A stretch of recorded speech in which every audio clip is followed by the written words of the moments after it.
So here's the deal. You know, I'm just going to be real with you guys. Everybody in this room is an entrepreneur.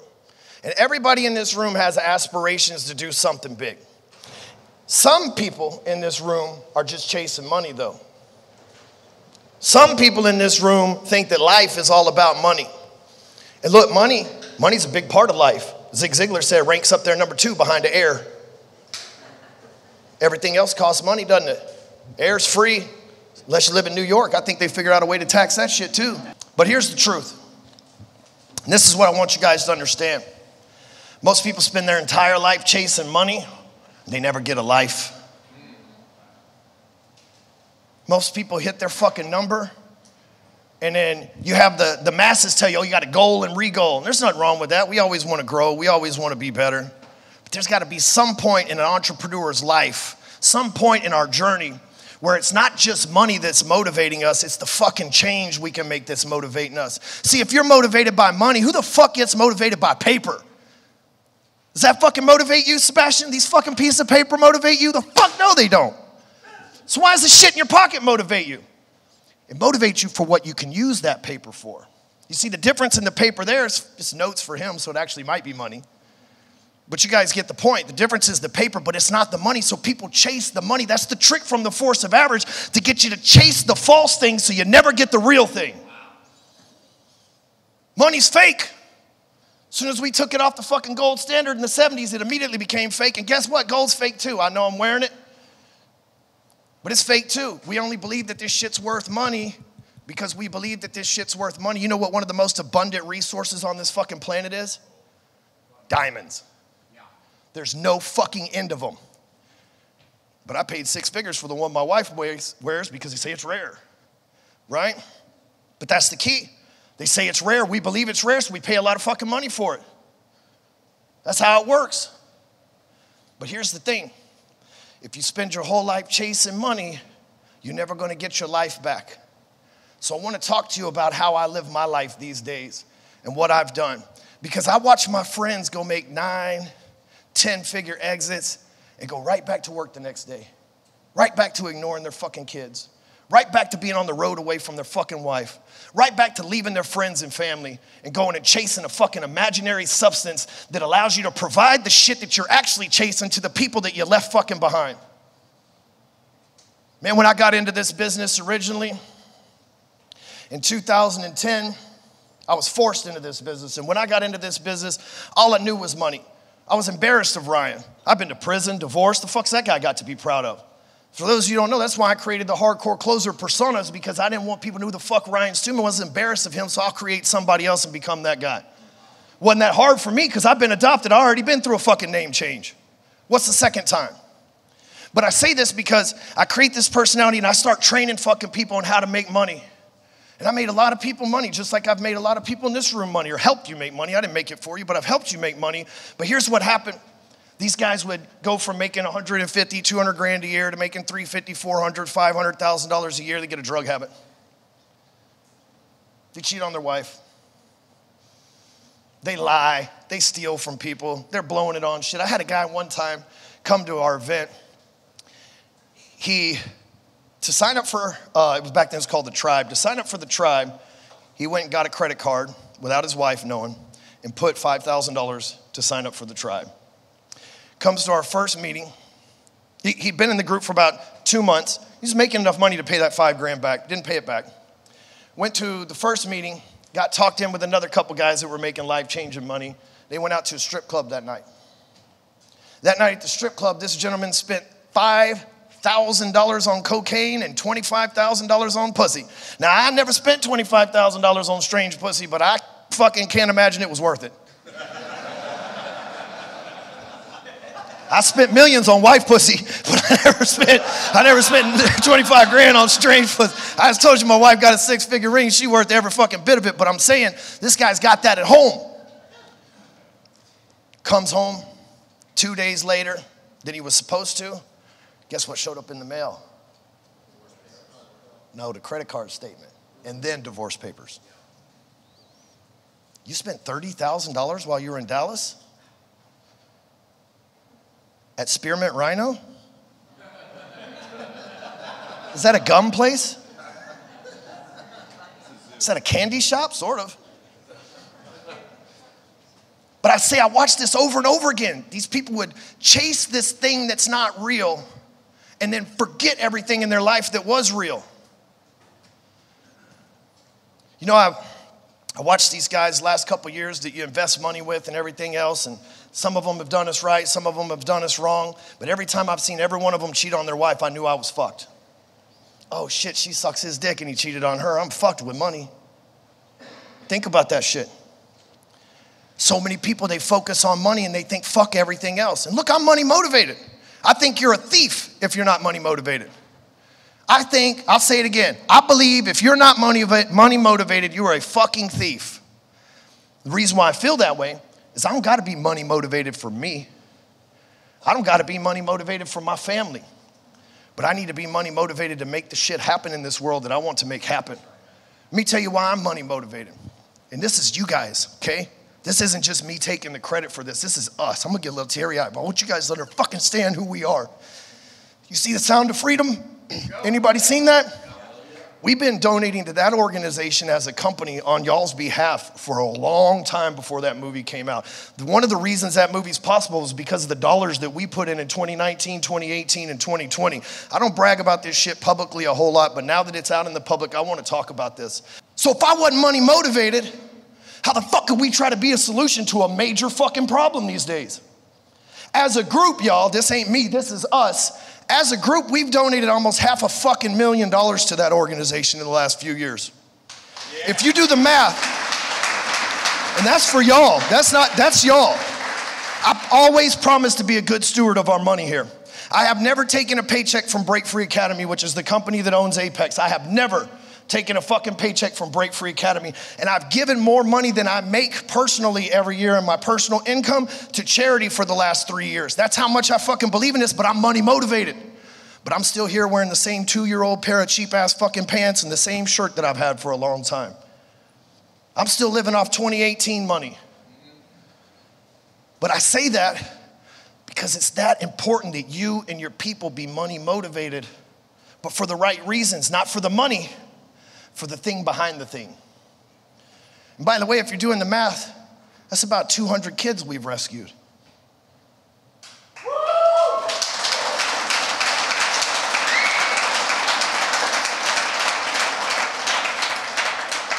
I can't wait till it's 2 million.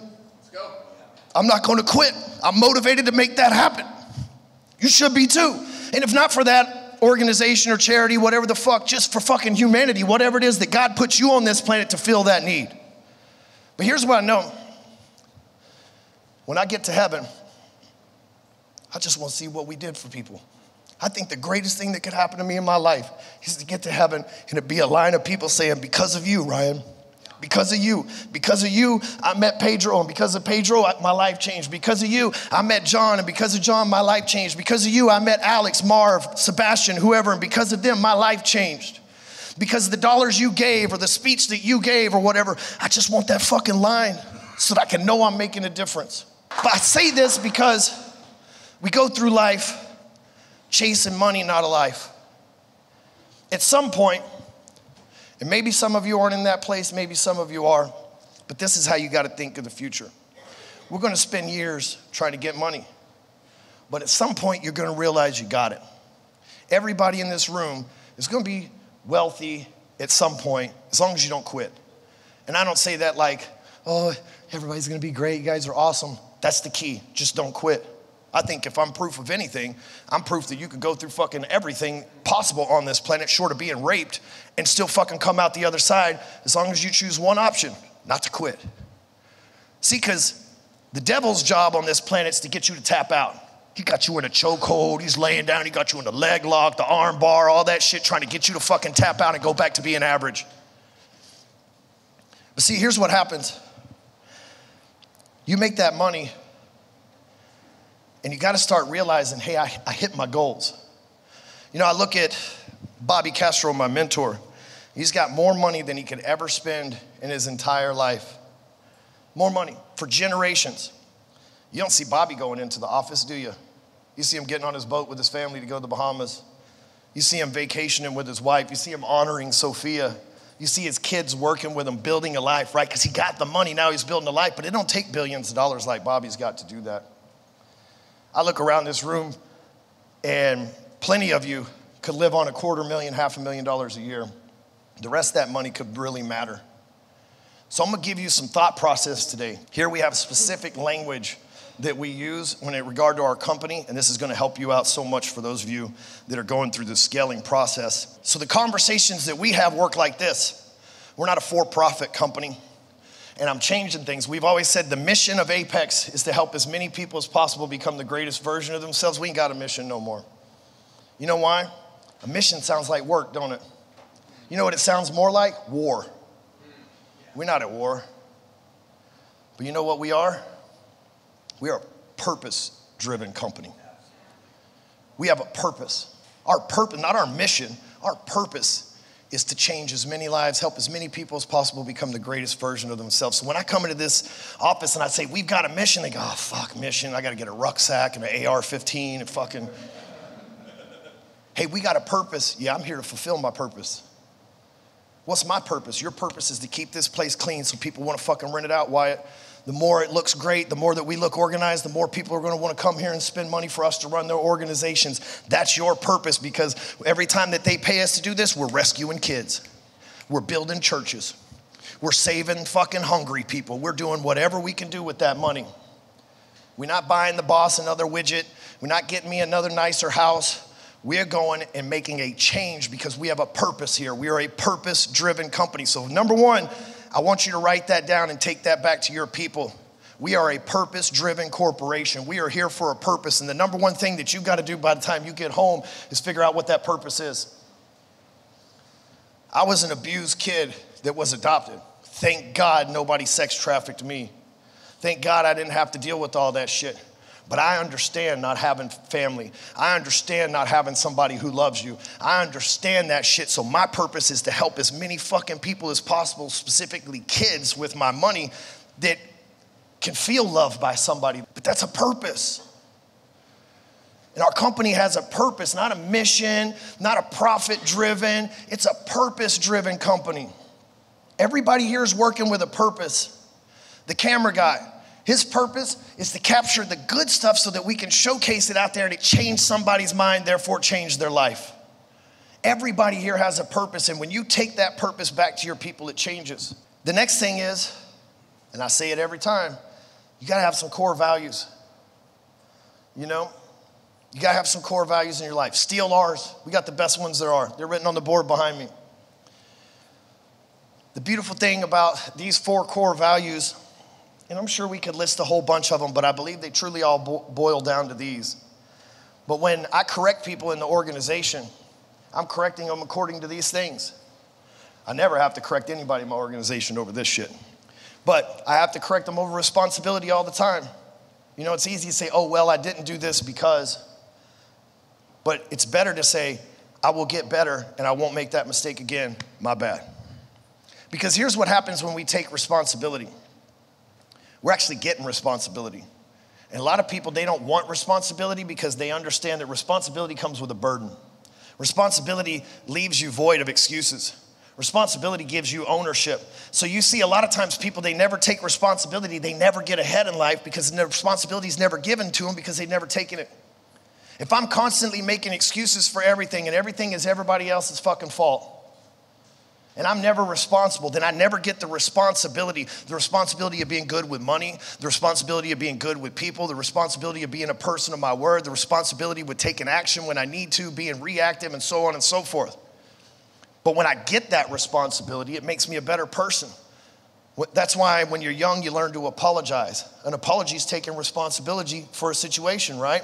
Remember, your parents were really big on that when you're young, and then when you get old, and you're like, I'm not going to apologize and take responsibility. That's Pedro's fault. That's what we do. Same thing when you're employees, you're like, hey, how come you didn't do this? Oh, well, it's because of X, Y, Z. Versus when I go to my employees, how come you didn't do this? It's because I fucked up, but I'll get better, boss. You guys see the difference? And if you make a mistake, correct yourself in front of people according to core values too. The next thing that you need is to write down what you value in life. There should be 5 or 10 things that you should write down. I value loyalty. I value generosity, honor, these 4 things, obviously. But see, when you write things down and you realize what you value, then when you're talking to people, you realize by the language they use and the questions that you ask what they value as well. If I value integrity and somebody's in front of me lying, I know that they can't fit into our core values. If I value loyalty and somebody told me that they had 5 jobs in 5 months, I know they're not going to fit in here. If I value honor and somebody's talking shit about their last boss, I know that they're not going to fit in here. But see, if I don't know what the fuck I value, then how am I going to know what the other person on the other end meets my values? Again, these are core values. They're different than just the things that we value in life. I value, like I said, loyalty. But that's important to me because I've dealt with a lot of disloyalty in the past, and it hurts because of my abandonment issues and everything else. So again, if I'm talking about loyalty and I'm interviewing Owen here and he's like, yeah, I worked here for 6 months and then here for 3 months. And none of those bosses were any good. They're all pieces of shit that drank and cheated on their wife and blah, blah, blah. It's like at some point he's going to be telling that story about me to somebody else. And I don't value that. But if I didn't know what I valued, how would I know to be looking for the things that Owen may or may not say to me to show that he values it? On top of that, when you figure out what you value, here's the beautiful thing, you find what you focus on. Some of y'all right now are just kind of roaming through life, aimlessly wondering, like Kane from Kung Fu, remember that guy? David Carradine, dude that killed himself jerking off, that guy. Anyway, weird story, but it's true, But there was this show, Kung Fu, when I was young, and Kane was like this bald white dude that was playing a Chinese guy. That's how racist TV used to be. And, right, it's like, hey, let's just shave a white guy's head. Forget the Asians. That's like fucking how Hollywood used to be. They're no different now. They're just better at hiding it. Anyway, so they got this white dude in the desert, and he was just roaming around with no fucking purpose or anything. That's how most people are because they haven't figured out what their purpose is. They haven't figured out what it values, so they wonder why they never get what they want because they've never figured out how to focus on what it is that they do want because they've never defined what they want in the first place. But if I know I value loyalty, then guess what? I'm looking for it or lack thereof in every person I talk to. If I value honor, then I'm looking for it everywhere. I say this all the time. I tell this story. If you go buy a red Jeep, and maybe you've never seen a red Jeep on the road ever, but as soon as you drive out of the dealership, I guarantee you're going to see red Jeeps everywhere. I had seen 2 McLarens in my lifetime that my neighbor owned when I lived in downtown Dallas. Never seen him on the road. I never even seen him drive his P1, so it was like, whatever. As soon as I drove off the lot in that 12C, my fucking neighbor 4 houses down has a McLaren. Guess what? That bastard had a McLaren the whole time. I just never looked for it because I wasn't focused on it. It's the same with values. I met Amy back in 2014. I was going through divorce. Me and Sean Whalen, this is a beautiful thing about focus. Me and Sean Whalen, we were out in South Dallas trying to flip crack houses. Literally, we were going looking at doors where me and Sean would kick through the fucking front door of abandoned houses and look around to see if we wanted to make an offer on them. Not the smartest white dudes in South Dallas, but we were doing it regardless. So me and Sean, we come back from that day. We go to my house, 2014, walk through the front door, it's empty. Furniture gone, kid gone, wife gone, fucking nothing. Sean looks at me. He goes, that sucks. Guess we're headed to the bar, huh? Yes. So I come home to that and I'm like, and again, at this time, Sean and I aren't famous, or he's famous, I'm not anyway, but like neither one of us were anybody's. We were just trying to figure this shit out. It's 2014, almost 10 years ago, right? It's March 2014. We go to the bar that night. The next morning, I wake up alone on the floor of my house, and I'm like, man, I've always wanted to be married. I've tried it 3 fucking times. I keep failing at it. Why do I keep failing at these marriages? I never cheated on any of my wives. I never stole or the things that you're not supposed to do as a husband. I didn't do those things. Like, how the fuck do I keep getting divorced? And either I watched a video or I met somebody, and they said, have you ever designed like your perfect spouse? I mean, like weird science? What are you talking about? Some of y'all older people know what I'm talking about. So he goes, design your perfect woman. It's like, what does that fucking mean? He goes, write down every quality that you'd ever want in a woman that you want to spend the rest of your life with. You ever thought about that? It's like, nah, it's just be like, you like me, I like you, we have sex, let's get married. That's literally my game plan. And I wonder why I keep getting divorced. I wonder why I keep having these miscommunications. I wonder why shit won't keep working out. So I sat down a couple days later and I wrote the perfect person, from everything that this person would do, to where they would work, to how many kids that we would have, to the activities this person would do, the charities they would serve, all of these things. September comes, September 11th, 2014, I meet Amy, and we go on a couple dates, have a good time. We start to like each other. She flies here, I fly there. She lived in Scottsdale at the time. She had a job making a couple $100,000 a year. I think Amy's raised $500 million for a hedge fund or something like that. So I'm like, damn, more and more she's checking shit off on this list. More and more she's checking shit off on this list. One day, about November of 2014, I pull out this paper that I'd written earlier that year. I'm thinking it's gonna take me a decade to find this fucking person. I literally was so detailed, I was like, it's gotta be a unicorn. I give her this, and I'm like, hey, what do you think about this? It just says the perfect spouse. It doesn't say for me, it doesn't say ideal. It's like, man, what do you think about this? She reads it, and she goes, oh, did you just write this about me recently? This is like the nicest thing ever. I was like, man, I wrote that in March. And here you are, you know? The thing was, I was focused on finding something.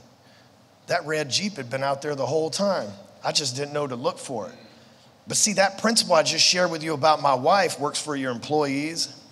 It works for your friends. It works for your business partners, because we get what we focus on. Most of us go through life unfocused. And how many times have I told y'all our superpower that God gave us is focus? The force of average is our enemy. And it has one weapon. In the book, The Art of War, it says, know your enemy and understand their most powerful weaponry. The force of average is our only enemy. Right? Whoever you got beef with, whoever you hate, whatever problems you got, they're not your enemy. It's the force of average working within them that's your enemy. It's never the person. It's the force of average that has a hold on that person. Imagine, you know, there's an old Mitch Hedberg joke. He's like, alcoholism is the only disease you can have where people yell at you. God damn it, you got cancer, Marcus, you stupid fuck, right? You never hear that. But they can yell at you for, Marcus, you're a fucking drunk, right? And so I say that because lack of focus is like a disease, but we can't yell at people for not being focused, because that's not going to help them focus. So we got to understand, these people aren't necessarily bad people or defunct people. They're people that the force of average is making them sick. And so we got to understand that. So I say this because the force of average is your enemy. And it's got one weapon that it uses against us: distraction. It sends us 35,000 advertisements a day in the form of billboards, shit like this. Everywhere you look, it's an advertisement. 35,000 a day. It serves us up 50,000 plus random thoughts a day. I think if they say the average person has 50,000 thoughts, I gotta have 150,000. It's so fucking noisy in my head. You know, and I know a lot of you guys with ADD is the same way. But here's what happens. It's constantly trying to distract you. You guys building your machine, you go on social media, you're about to make a post on Facebook, you're like, oh wait, what's Marv saying? Oh shit, here's John. Oh, here's Pedro. Oh, Kayla sold another house. Oh, there's Chris Kelly talking about doing this, that, and the other. It's like, fuck, what was I gonna say? How many times you walk into the room, you're like, oh yeah, I got some good shit. Fuck. Open the refrigerator, forget what the fuck you even opened it for. It's distracting us constantly. And the more we let it do that, the worse we get, the more powerful it gets. So if we understand we got an enemy with a very powerful weapon, God wouldn't put us on a planet with an enemy with a powerful weapon that we couldn't have a more powerful weapon inside of us. God's not going to put us against anything that we can't fucking overcome. So what's that superpower? That's the focus. I just revealed the superpowers behind it to you. Anything you focus on, you'll get. So how do we do that? We got to start writing shit down. The biggest fucking thievery that's happened to Americans in the last 3 years since 2020 is we stop writing shit down and we start texting and video and everything.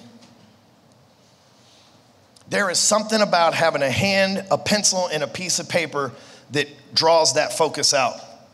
I would have never found my wife had I typed that on a fucking computer, because it's different. But I wrote it down on a piece of paper. That's why I told you to write down the things that you value, because that's how you focus. You're teaching your brain. I put it on paper. We heard all of our life, it's on paper, it's real. It's on paper, it's real. So you put it on paper. Anything you want to focus on, write it out. Why do you think vision boards are so important? People go make those dream boards and put them up. You know what was on the back of my computer screen for a long time? Lambo's private jets. Turns out if you focus on that shit and work hard enough for it, you can have anything you want. You know? You know what's up there now? Perfect, happy, smiling family. That's what I want. Turns out that other shit's cool, but not if they're not with you. So we got to get focused. So back to the beginning. Once you hit those goals and you've built the money, phase 2 is chasing a life. See, a lot of people, they get the money and they never get happiness because they use the money to do whatever, but they never built a life themselves. When I die, you know, I want to be standing room only because I built a life, not just for me, but for other people. So I got my money. Now I can build a life for me. I've done that. Now I can build a life for you, Sebastian. Think about the power of this. That's the power of focus. But so many people miss out because they live a life of distraction, chasing the wrong thing.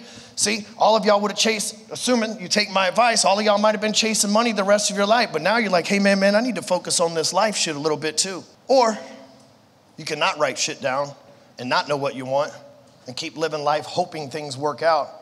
Or you can get intentional and get focused and make sure they work out.